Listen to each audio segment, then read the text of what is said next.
And, and I think this thing may just be beginning.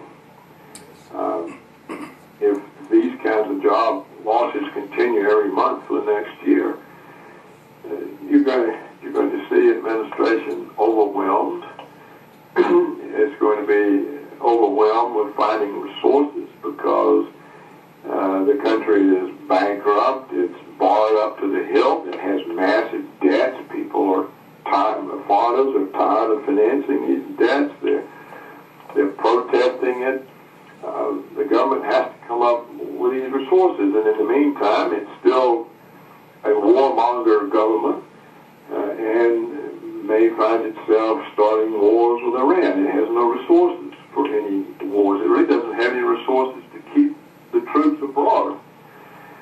All of this has been financed largely by the OPEC nations, China and Japan, who lend the money that finances the government's operations. So all of that could stop, and so I think the administration, the change is going to come not from the administration, but from the problems that it will not be able to deal with.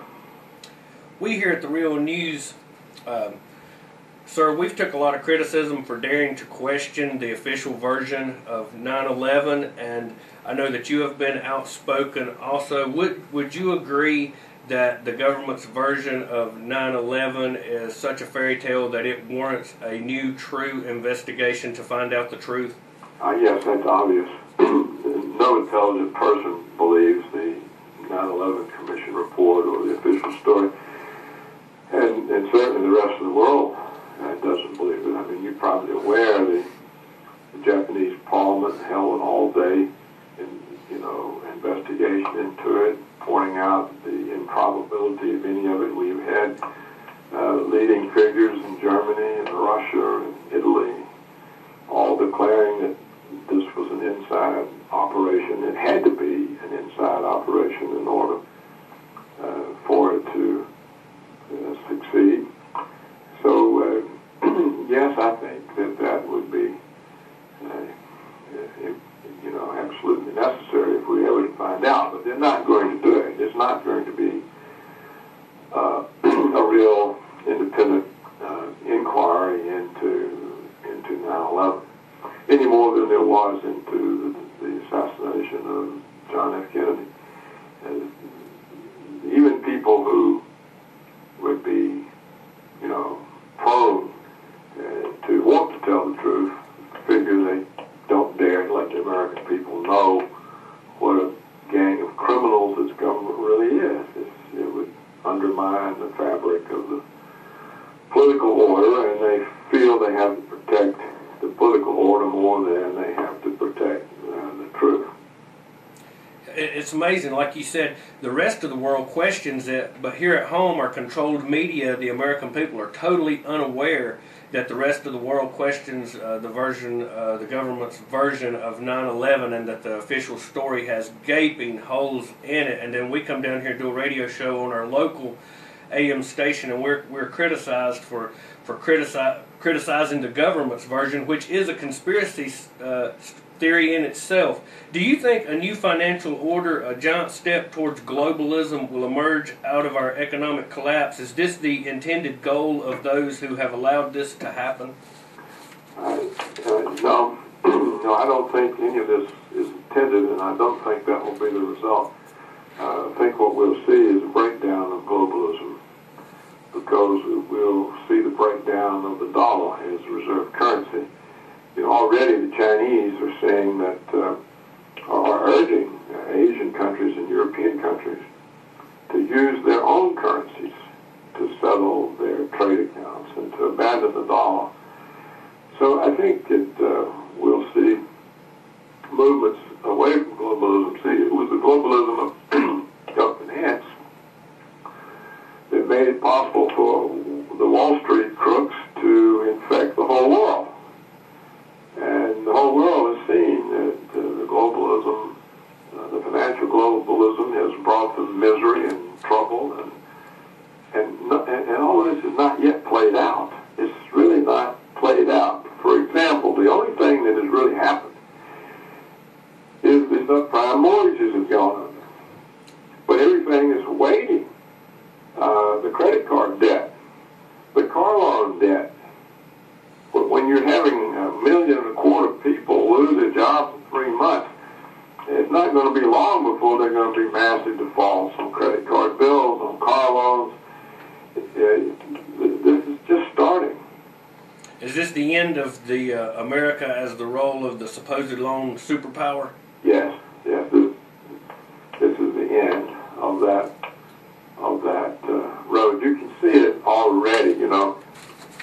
We had 2 puppet governments, one in Iraq, one in Afghanistan, and already the puppet leaders are taking stronger and stronger stance against the United States. Essentially, our puppet in Iraq forced us into this agreement in which we're gone, leave the country by 2011. That was not our intention. Karzai in Afghanistan is now demanding withdrawal dates for American troops, condemning constantly, almost daily, the slaughter of Pakistani civilians by United States troops and NATO troops. We see all of our so-called coalition of the willing now withdrawn from Iraq, leaving only the British and the Americans. I think NATO will soon withdraw from Afghanistan. Both the German commander there and the British commander there have said the war is unwinnable. We see NATO now meeting with Russia against our objections because Europe is dependent on Russia for energy. They can't afford to be in conflict with Russia because of us. So I think yes, the American century is over. It lasted a decade, and it's over. And the neoconservatives brought this massive defeat on the American people. And I want to thank you. They'll ever be held accountable. I agree with you. I want to thank you so much for joining us today, sir. I enjoy reading your articles in the Rock Creek Free Press, Infowars.com, some of the most insightful on this bailout and the actuality of the criminality of our government. And you're someone we would like to have on again from time to time if you're available. And is there anything else you'd like to add today? Well, I just appreciate your interest and your courage. Most Americans, when you criticize their government, they have a psychological block instantly comes up, and they get very defensive, and that, I think, is hurting them very much, and that may be one reason they all end up as serfs. Yes, sir. Yes, sir. Well, thank you again, sir. It was a pleasure having you here on The Real News, and we will be in contact with you again. Certainly. Thank you. Goodbye. Thank you. It was great to have Paul Craig Roberts on. Very insightful man, a real patriot trying to do this country a service. And we're going to go to our phones after the break. If you'd like to call in, 704-873-1400, 336-499-0681. This broadcast is for you. It's a place where you can call in and give your opinions. That's the main focus of it. It's not about me or Brian or our guest. So the people here in Davie County and Iredell County can call in and voice their opinions on today's issues. It's a forum for the listeners. So we will go to a break and we will come back with your phone calls.